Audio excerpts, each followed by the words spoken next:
흔들리는 보육 정책 때문에 지금 어린이집과 정부 기관이 뭔가 대치 상태로 지금 치닫고 있는 양상이 벌어지고 있는 것 같은데요. 이게 지금 어떤 그 저출산 문제의 원인을 해결하려고 하다 보니까 이 정책, 저 정책이 남발되다가 실무단에서 뭔가 혼선이 벌어진 게 있는 것 같아요. 지금 이 부분에 대해서 먼저 좀 위원님이 설명을 좀 해주시죠. 이게 뭐 왜 이렇게 화제가 되고 혼선을 빚는 것인지. 일단 지금 이슈가 다시 된 게 맞춤형 보육이죠. 이 맞춤형 보육이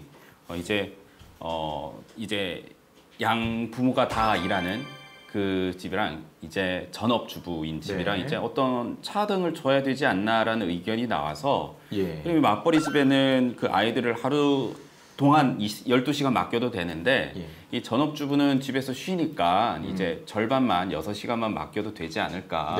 그러면 이 줄어든 보육 재정에서 조금만 덜 줘도 되니까 뭐 이런 의견이 나왔죠. 그래서 이제 다음 달부터 시행이 되는 걸로 지금 정해졌습니다. 그러니까 이게 어린이집의 수라든지 그러니까 아이들을 맡길 기간이 굉장히 적다 보니까 더 혜택을 줘야 될 애한테 더 혜택을 주고 덜 줘야 될 사람한테 덜 주겠다라고 하는데 그게 너무 일방적이었나 보군요. 이게 실제와 이 지금 정책 입안자가 생각하는 그게 좀 많이 괴리감이 있었던 것 같아요.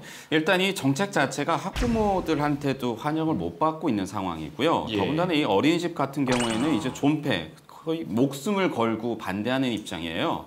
왜냐하면 이 어린이집 같은 경우에는 재정 위기에 시달리는 곳이 굉장히 많다고 합니다. 왜냐하면 이 저출산이 이어지다 보니까 원생 수가 줄어들고 그러다 보니까 지원금이나 이제 그 아이들이 내는 그 원비로 운영을 하기에는 굉장히 힘든 상황이 계속 전개가 되는 거죠. 그러니까 지원금이 줄어든다. 그래서 과연 이 12시간을 맡고 있는 상황에서도 이렇게 적자 상황까지 이제 갈 수 있는데 과연 6시간 보면 나라에서 주는 지원금은 더 적어질 테고 그러면 우리는 문을 닫을 수밖에 없는 상황이다라는 입장인 거죠.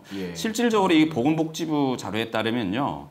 국내 어린이집이 지난해 말 42,517개에서 현재는 41,441개로 2.5% 감소했습니다. 1,000개가량이 지금 6달 만에 1,000개가 없어진 겁니다. 어린이집이요. 자, 그 속 박사님 의견 주셨는데요. 누리과정 예산 문제 아닌가요? 근혜 누님이 당선되고 나서 보육 예산은 아몰랑 하고 지방교육청에게 다 떠넘겨버린 거. 정확하게 판단하고 계시네요.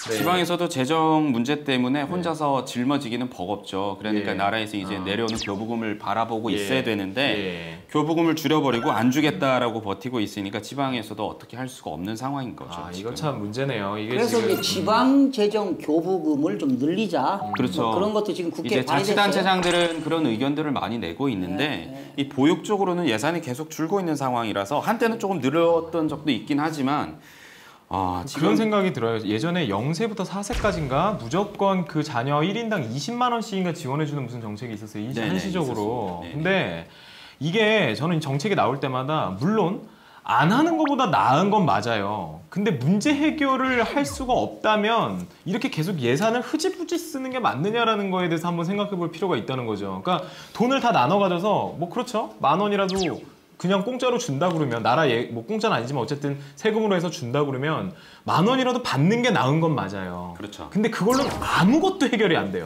그러니까 월 20만 원씩 서포트를 해줘도요.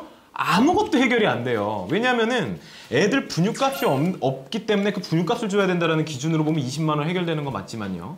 도움이 될 수는 있는 거지 그 분유값 없는 게 분유값 끝나지 않거든요. 애들 어디다 맡길 거며 애들 키우는 게 그냥 뭐 분유만 이렇게 먹이면 되는 거예요. 그게 아니라는 거죠. 그러니까 저출산 문제를 해결하겠다라고 해서 이런 보육 부분에 대한 돈을 투자를 할 때는요. 실제로 보육이 어떻게 이루어져 있는지에 대해서 정확히 알고 있어야 돼요. 그래서 한꺼번에 원스톱으로 해결을 해줘야지 그냥 애 맡기는 것 따로 뭐 애 분유값 따로 이렇게 들쭉날쭉 해갖고는 그냥 전시성 행정밖에 안 된다는 생각이 들거든요. 지금 그 맞춤형 보육 자체가 완전히 전시성 행정이라고 봐지고요. 그리고 지금 전업주부라고는 말씀을 하고 있지만 예. 그 전업주부가 과연 집에서 계속 아이만 보고 네. 놀고 있느냐 그건 아니거든요. 네네네. 비정규직이 있는 사람들도 전업주부고요. 프리랜서 예. 하시는 분들도 전업주부고 몸이 불편해서 집에 쉬고 계신 주부분들도 전업주부로 포함이 되는 거죠. 그런 분들은 하루 종일 아이를 맡겨야 될 것이 분명 필요함에도 불구하고 네. 이런 분들까지 전부 다 6시간으로 제한한다는 건 문제가 분명 있는 거죠. 네, 그러니까 네. 자타공인님이 말씀해 주셨는데 국공립 어린이집을 확충해야 한다는 지적이 많더라고요. 아니면 직장인 어린이집을 늘려 보육 부담의 책임을 기업에 맡기자는 주장도 많고요. 라고 하는데 좋은 얘기죠. 예, 좋은 제도인 것 같아요. 그러니까 기업에서는 그래도 돈이 뭐 물론 그 대기업들 얘기겠죠. 중소기업이 저런 것까지 할 여력이 안 될 수도 있는데 뭐 되는 기업도 있겠지만요. 좀 기업 차원에서 하는 그렇죠. 것도 예, 나쁘지 않을 것 같은데. 의견대로 국공립 어린이집이 많아지면 모든 부모들이 반길 거예요. 근데 그럴 수 없는 이유가 이게 네. 예산이 계속 삭감이 되고 있단 말이죠. 이 박근혜 정부 들어서 일단 증세 없는 복지가 이제 기조였죠. 그러다 보니까 보육 예산 쪽에서 계속 삭감이 되고 있는 겁니다. 예산이. 그러다 보니까 근데 실제로 증세가 안 이루어졌나요? 증세가 이루어졌죠. 예, 증세 없는 증세가 조금 있었죠 그때. 네. 그런 조금인지 어떤지는 모르겠어요. 이게 나중에 지나고 보면 우리가 모르게 증세한 게 대단히 많을 것 같다는 생각이 들어요. 예, 가족들 말씀하시는 거군요. 담배. 예, 뭐 담배 같은 거죠. 예, 그걸 세금 인상이라고 볼 수 있냐? 담배값이 오른 건데. 뭐 이렇게 그렇게 할 수 있는데 어쨌든 모르겠습니다. 저희 뭐 손 박사님 국가가 해야 될 보육, 교육 문제를 사립에게 대부분 떠넘기고 있고요. 예, 보육기관뿐만 아니라 초중등 포함이에요. 그에 필요한 예산은 국가가 아닌 지방자치단체 너희들이 알아서 해라 라고 지금 하고 있다는 겁니다. 그래서 국가 예산 집행에 있어서 세비라도 줄여가지고 뭔가 좀 그 여기다가 투자하겠다는 의견을 주는 국회의원은 단 한 명도 없죠. 그렇죠. 지난 2주 전에 저희가 뭐 정리해서 말씀드린 부분이긴 하지만은 우리나라는 GDP 대비 보육 재정에 들어가는 비중이 0.8%밖에 안 돼, 1%도 안 됩니다. 선진국 OECD라고 불리는 나라의 평균은 2% 이상이에요. 네. 절반도 안 되는 수준을 지금 우리는 보육 재정에 투입을 하면서 초저출산 시대를 지금 어떻게 극복해 나갈 것인가를 머리를 맞대고 있는 거죠.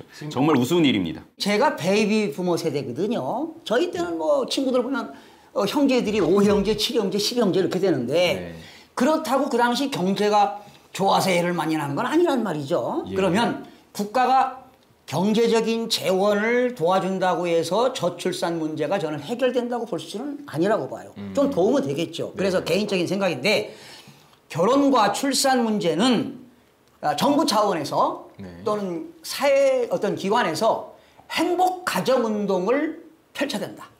행복 가정 운동. 그리고 국민 의식 개혁 운동을 전 매스컴을 통해서 정말 가정이 뭐냐, 행복이 뭐냐, 결혼이 뭐냐, 결혼해서 아이들과 정말 행복하게 사는 그러한 행복 운동이 전개되어야만이 이런 것들을 하나씩 해결되지 않을까, 그런 개인적인 깊게 생각을 한번 해봤습니다.